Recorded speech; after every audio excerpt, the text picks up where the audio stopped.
Halo anak-anakku kelas 11 produksi. Salam ketemu kembali dengan Ibu Subayang pada pelajaran penyelesaian grafika materi yang ketiga. Nah, sebelum kita masuk pada materi ketiga mengenai macam-macam jilid buku, maka kamu harus ingat kembali pada materi kita yang kedua mengenai alat-alat penjilitan, bahan-bahan penjilitan, dan mesin-mesin apa yang digunakan di dalam penjilitan itu sendiri.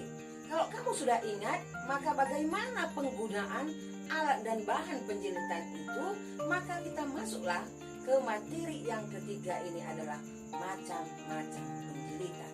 Nah, di dalam menjilid buku bukan hanya sekedar menyatukan halaman-halaman buku, tetapi lebih kepada membuat bentuk buku itu dan nyaman untuk dibaca dan tahan lama buku itu kita buat.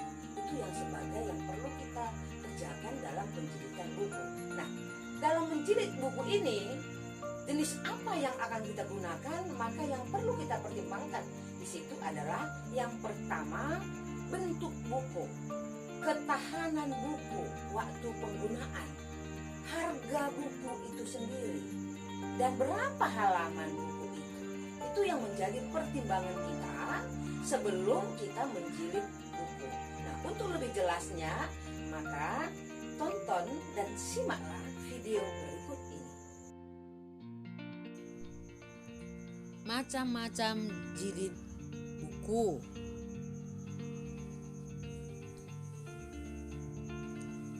Menjilid buku bukan sekedar menyatukan halaman yang sudah dicetak, namun juga untuk memberi bentuk pada buku, memastikannya bertahan lama dan nyaman ketika dibaca.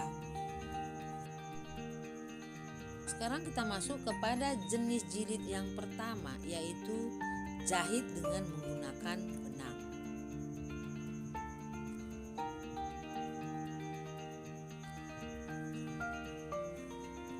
Jilid jahit adalah penjilitan dengan daya rekat tinggi, di mana halaman-halaman dibagi menjadi beberapa bagian lalu dijahit. Jenis ini biasanya diterapkan untuk buku-buku yang ditujukan untuk penggunaan jangka panjang. Pada jilid jahit, halaman-halaman dilipat menjadi beberapa bagian, yang setiap bagian dijahit ke bagian yang lainnya. Biasa juga disebut dengan menghubungkan kateren-kateren buku. Lalu, sampul depan dan belakang direkatkan untuk disatukan dengan halaman buku.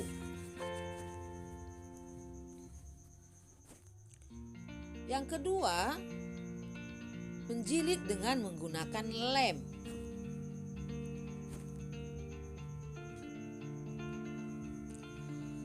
Jilid lem dikenal juga sebagai perfect binding.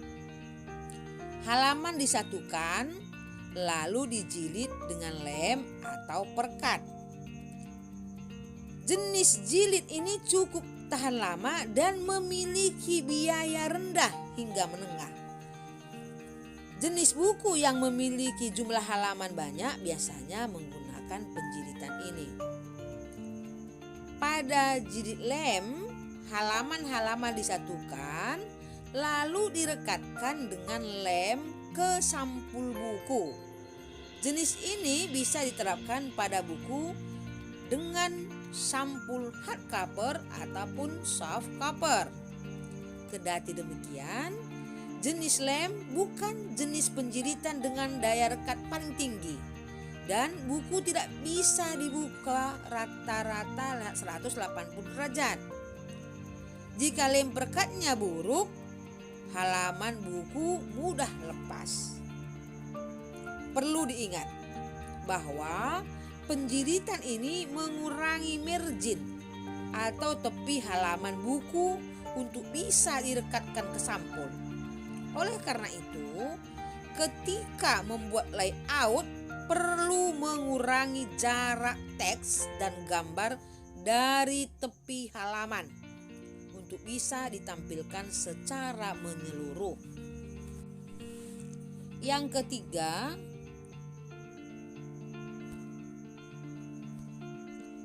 jilid jahit dan lem. Halaman buku yang sudah dibagi dan dijahit dapat dipadukan dengan jilid lem dan lebih tahan lama dan unggul. Perpaduan penjilitan ini direkomendasikan untuk buku dengan format besar dan buku yang memiliki jumlah halaman banyak. Tentu secara harga lebih mahal daripada jenis penjilitan lainnya.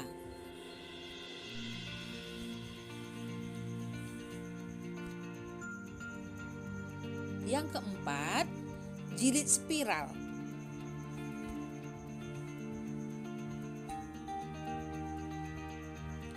Pada jilid spiral, halaman-halaman buku dilubangi tepinya, lalu dimasukkan ke roll spiral. Roll yang digunakan bisa terbuat dari kawat ataupun plastik untuk menaruh kertas. Buku yang dijilid dengan spiral bisa dibuka rata dan dibuka dengan rotasi 360 derajat. Jilid spiral ini sangat populer untuk jenis buku yang biasa ditulis seperti buku catatan, buku sekolah, dan buku kerja. Dengan spiral, halaman buku tidak dapat rontok, namun halaman yang berlawanan dapat sedikit bergeser. Pada jilid spiral bisa diterapkan pada buku dengan sampul hardcover ataupun soft cover. Namun, jenis penjilitan ini bisa sedikit rumit. Jilid spiral tidak disarankan untuk buku yang memiliki ratusan halaman. Lalu perlu diingat bahwa jilid spiral ini mengurangi margin atau tepi halaman buku untuk dilubangi. Oleh karena itu, desain layout teks dan gambar jangan terlalu ke tepi halaman untuk menghindari lubang spiral. Yang kelima adalah jilid dengan kawat.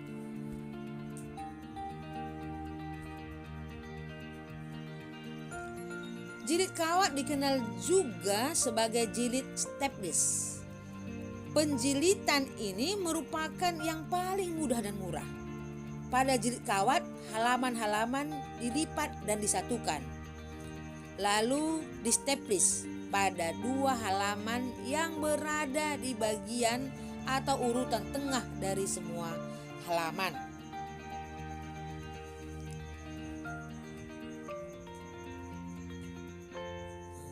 Jilid-jilid ini bisa diterapkan untuk buku dengan sampul soft cover. Kita biasanya melihat penjilitan ini untuk booklet dan majalah yang memiliki jumlah halaman sedikit, juga untuk buku-buku tulis sekolah. Jilid kawat ditujukan untuk buku yang setidaknya memiliki 8 sampai 48 halaman. Penjilitan ini merupakan pilihan utama untuk buku-buku yang dibawa ke acara dan dibagikan. Dan sekarang juga sudah bisa digunakan untuk buku sampai 96 halaman supaya penjilitannya lebih bagus. Sekarang kita masuk kepada jenis penjilitan yang keenam, yaitu jilid dengan skrup.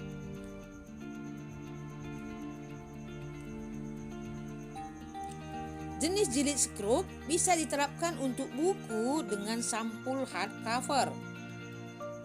Skrup ditujukan untuk menyatukan halaman di antara dua board sampul hardcover. Untuk mengaplikasikannya, buku perlu dilubangi dengan bor atau alat lainnya dan dimasukkan ke dalam skrup. Ada cara untuk dapat menggunakan skrup sebagai penjilitan buku. yang biasanya diperuntukkan bagi buku-buku portofolio dan menu makanan. Dengan penjilitan ini, buku bisa ditambah dan diganti sebagian halaman ketika diperlukan. Yang ketujuh adalah penjilitan dengan menggunakan binder.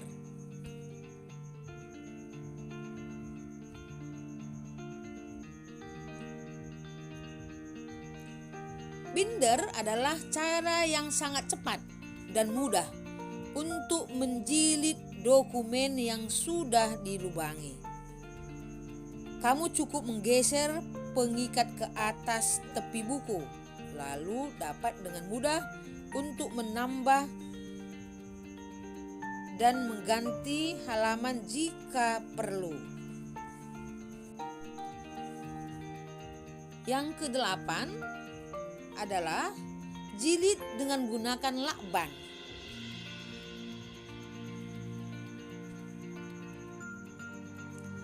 Jilid dengan menggunakan lakban ini adalah jenis penjilitan yang biasa ditujukan untuk keperluan dalam jangka pendek. Jenis penjilitan ini biasa dilakukan di toko fotokopi di sekitar universitas ketika menjilid lembaran-lembaran dokumen skripsi. Jilid lakban bisa diterapkan untuk buku dengan sampul soft cover.